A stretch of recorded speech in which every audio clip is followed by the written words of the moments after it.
नमस्कार प्यारे विद्यार्थियों, भारद्वाज मैथमेटिक्स यूट्यूब चैनल में आपका स्वागत है। पिछले वीडियो में हमने देखा transpose, symmetric and skew symmetric matrices. इस वीडियो में हम जानेंगे कि मैट्रिक्स का इन्वर्स क्या होता है और किसी मैट्रिक्स का इन्वर्स कैसे फाइंड किया जाता है। तो चलिए शुरू करते हैं। आगे चलकर मैट्रिक्स का इन्वर्स हम डायरेक्ट फॉर्मूला यूज करके फाइंड कर सकेंगे, लेकिन बोर्ड वाला इन्वर्स के क्वेश्चन में एक स्पेसिफिक टर्म यूज करता है, एलिमेंट्री ऑपरेशन या एलिमेंट्री ट्रांसफॉर्मेशन। क्वेश्चन होगा कि find inverse using elementary operation, तब हम फॉर्मूला यूज नहीं कर सकेंगे, मजबूरन हमें एलिमेंट्री ऑपरेशन ही यूज करना पड़ेगा। पर यह एलिमेंट्री ऑपरेशन है क्या, इन्वर्स वाले टॉपिक पर जाने से पहले हम इसे जान लेते हैं। एलिमेंट्री ऑपरेशन बेसिकली कुछ ऑपरेशन करने की फ्रीडम है जिसे हम किसी मैट्रिक्स के ऊपर अप्लाई कर सकते हैं। यदि ये ऑपरेशन रो के ऊपर अप्लाई होगा तो एलिमेंट्री रो ऑपरेशन कहलाएगा, और यदि कॉलम के ऊपर अप्लाई होगा तो एलिमेंट्री कॉलम ऑपरेशन कहलाता है। एलिमेंट्री ऑपरेशन 6 होते हैं, 3 elementary row operation and 3 elementary column operation. तो चलिए एक एक करके इनको हम देखते हैं। नंबर 1 है द इंटरचेंज ऑफ एनी 2 रोज और कॉलम। मीन्स किसी 2 रो या फिर 2 कॉलम को हम आपस में इंटरचेंज कर सकते हैं। वो कैसे, चलिए इसको एग्जांपल से समझते हैं। ये एक मैट्रिक्स ए है, इसमें R1 को R2 से हम इंटरचेंज कर सकते हैं, और ऐसा करने से जो नया मैट्रिक्स आएगा वो होगा 2 -1 1 एंड 2। और एलिमेंट्री ऑपरेशन अप्लाई करने के बाद जो नया मैट्रिक्स मिलता है उसे पहले मैट्रिक्स का इक्विवेलेंट मैट्रिक्स बोलते हैं, और उसको इक्विवेलेंट साइन से डिनोट किया जाता है। ये मैट्रिक्स बी है, इसमें अगर हम R2 को R3 से इंटरचेंज कर दें तो जो नया मैट्रिक्स आएगा R1 के साथ कोई छेड़खानी नहीं, और R2 के जगह पर R3 आ गया और R3 के जगह पर R2 आ गया। तो चाहे तो आप इक्विवेलेंट मैट्रिक्स का डेफिनेशन लिख सकते हैं कि 2 matrices A and B are said to be equivalent if one can be obtained from the other by a sequence of elementary row और elementary column operation। मैं यहाँ रो पर ऑपरेशन कर रहा हूं, आप कॉलम पर भी कर सकते हैं कि C1 को C2 से इंटरचेंज कर सकते हैं, पर ध्यान रहे रो से इंटरचेंज होगा और कॉलम कॉलम से। नंबर 2 है the multiplication of the element of any row और column by a non zero number. ये कह रहा है कि किसी रो या कॉलम को हम किसी नॉन जीरो नंबर से मल्टीप्लाई कर सकते हैं। एग्जाम्पल के लिए ये हमारा मैट्रिक्स ए है, और अब हमने क्या किया कि R2 को सिलेक्ट किया, तो R2 के जगह पर हम 2R2 लिख सकते हैं, और इसको रीड करते हैं कि R2 चेंजेस टू 2R2, और ऐसा करने से जो नया मैट्रिक्स आएगा वो क्या होगा, R1 के साथ कोई छेड़खानी नहीं हुआ, और R2 के जगह पर 2R2, तो 2 × 2 4, और -1 × 2 -2। ये मैट्रिक्स बी है। इस बार हम क्या करते हैं कि R3 के जगह पर -3 R3, तो जो नया मैट्रिक्स आएगा R1 as it is, R2 as it is, और R3 के जगह पर -3 R3, तो ये -21 -24 और ये -27। तो ये आपका ऑपरेशन 2 था। ऑपरेशन 3 है कि the addition to the element of any row और column to the corresponding element of any other row और column multiplied by any non zero number. इसका मतलब क्या है, इसको हम एग्जांपल से समझते हैं कि ये अपना मैट्रिक्स ए था। सपोज दैट हमने इस पर R1 को सिलेक्ट किया है, तो R1 के जगह पर हम लिख सकते हैं R1 प्लस R2 के साथ कुछ भी मल्टीप्लाई करके 2R2। तो जो नया मैट्रिक्स आएगा R1 के जगह पर R1 प्लस 2R2, तो 1 प्लस में 2 × 2 4, 4 + 1 5, 2 प्लस में 2 × -1, तो ये होगा 0, लेकिन R2 के साथ कोई छेड़खानी नहीं हुआ है। हम R2 के जगह पर लिख रहे हैं R2 -2R3, तो इस बार जो मैट्रिक्स आ रहा है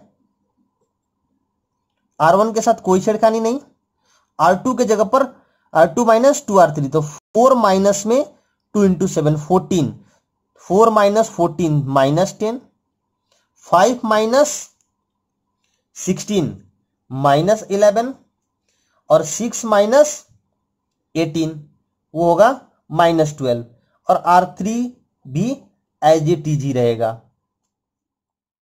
तो अभी तक हमने जो भी एलिमेंट्री ऑपरेशन देखा, चलिए उनको एक बार सम अप कर लेते हैं। एलिमेंट्री ऑपरेशन दो तरह के, elementary row operation ERO and elementary column operation ECO, और दोनों ही तीन तीन तरह के हैं। पहला क्या था कि the interchange of any two rows और column. Second, the multiplication of the elements of any row और column by a non zero number. Third, the addition to the element of any row or column to the corresponding elements of any other row or column multiplied by any non-zero number। अभी तक हम लोगों ने पढ़ा कि elementary operation क्या है। अब देखेंगे कि ये ऑपरेशन क्यों, कहां और कैसे अप्लाई करेंगे।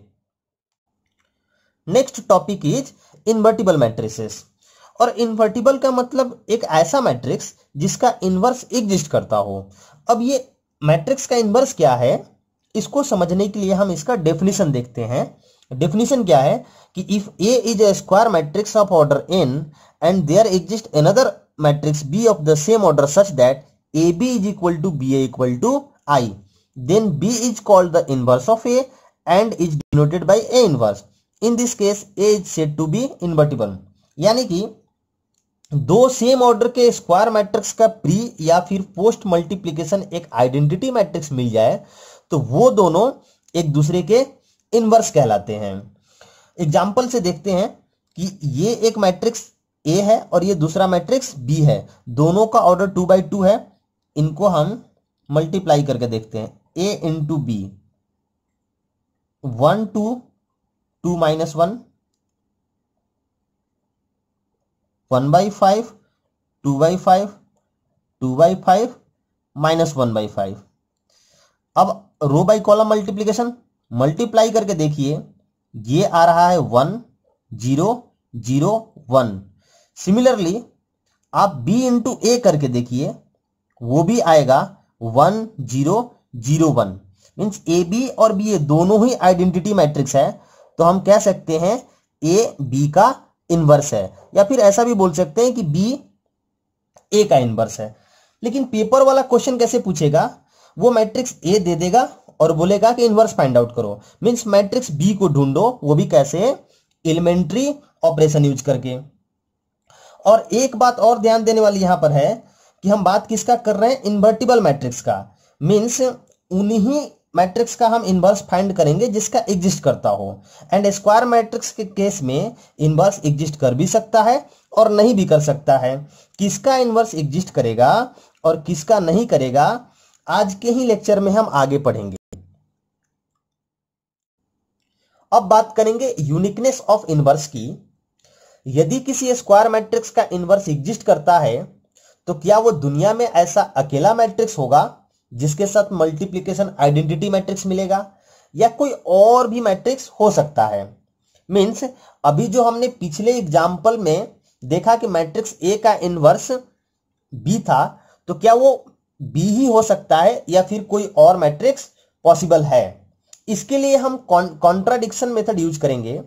यदि A B equal to B A equal to I है तो ऑब्वियसली बी जो होगा ए का इनवर्स होगा। लेकिन थोड़ी देर के लिए लेट कर लेते हैं कि C be another inverse of A, then A C equal to C A equal to I. Since हम जानते हैं कि B equal to B into I, अब हम क्या करते हैं कि यहां पर आई के जगह पर ये ए सी पुट करते हैं, तो ये होगा बी इंटू ए सी। अब ए को बाहर ले लो तो ये बी इंटू ए इंटू सी। अब हम ऊपर देख रहे हैं कि बी इंटू ए कितना है, आई है, तो ये हो जाएगा आई इंटू सी जो कि सी के इक्वल होगा। तो हमें क्या मिल रहा है, बी इक्वल टू सी। इसके अलावा एक और प्रॉपर्टी है जिसके ऊपर एग्जाम में क्वेश्चन पूछा जाता रहा है, तो चलिए इसको भी देख लेते हैं। ये क्या है कि ए बी का whole inverse equal to B inverse into A inverse. और इसको रिवर्सल लॉ बोलते हैं। आपको याद होगा ट्रांसपोज का रिवर्सल लॉ, ये इनवर्स का रिवर्सल लॉ है। मीन्स दो मैट्रिक्स के मल्टीप्लाई करके फिर इनवर्स निकालें या फिर इनवर्स निकाल के प्री मल्टीप्लाई करें, दोनों बात बराबर होगा। इसको प्रूफ कर लेते हैं। यहां पर ए बी एक मैट्रिक्स है, then A B into A B inverse identity matrix आएगा। अब क्या करते हैं कि pre multiplying by A inverse. आपको ध्यान होगा कि मैट्रिक्स में मल्टीप्लीकेशन का सीक्वेंस मैटर करता है, कि हम अगर प्री मल्टीप्लाई करते हैं तो कोई और मैट्रिक्स और पोस्ट मल्टीप्लाई करेंगे तो फिर कोई और मैट्रिक्स प्रोड्यूस होगा। लेकिन ऑर्डिनरी मल्टीप्लिकेशन में ऐसा नहीं होता है कि अगर 2x इक्वल टू 4 लिखा हो तो हम 2 से कैसे भी मल्टीप्लाई कर सकते हैं इस प्रकार से, या फिर हम 2x into 2 equal to 4 into 2, दोनों बात बराबर होगा। लेकिन मैट्रिक्स में ऐसा नहीं होता है। तो अगर हम प्री मल्टीप्लाई करते हैं तो A inverse into A B का whole inverse equal to A inverse into I. अब इन दोनों को मल्टीप्लाई करने से आइडेंटिटी मैट्रिक्स आएगा, into B equal to A B का whole inverse equal to identity matrix को किसी मैट्रिक्स के साथ मल्टीप्लाई करते हैं तो फिर वही मैट्रिक्स आएगा, this into this equal to B, A B का whole inverse equal to A inverse. इस बार क्या करते हैं, pre multiplying by B inverse, तो B inverse into B equal to this equal to B inverse. अब ये क्या आएगा, आइडेंटिटी मैट्रिक्स, तो ए बी का whole inverse equal to B inverse into A inverse. तो इस प्रकार से हमारा ये प्रूफ मिल जा रहा है कि ए बी का whole inverse equal to B inverse into A inverse. एक छोटा सा प्रॉपर्टी और है, वो क्या है कि के ए का whole inverse equal to 1 by k into A inverse. Means किसी मैट्रिक्स में किसी स्केलर से मल्टीप्लाई करके इनवर्स निकालें तो वो ए इनवर्स के 1 बाई के टाइम्स के इक्वल होता है। चलिए इसका प्रूफ देख लेते हैं कि के ए और 1 बाई के ए इनवर्स को मल्टीप्लाई करके देखते हैं। तो ये के और के कैंसिल हो जाएगा, ए इंटू ए इनवर्स, तो 1 इंटू आई इक्वल टू आई। इन दोनों का मल्टीप्लीकेशन एक आइडेंटिटी मैट्रिक्स मिल रहा है, तो हम कह सकते हैं कि के का इनवर्स क्या होगा, 1 by k into A inverse, hence proof.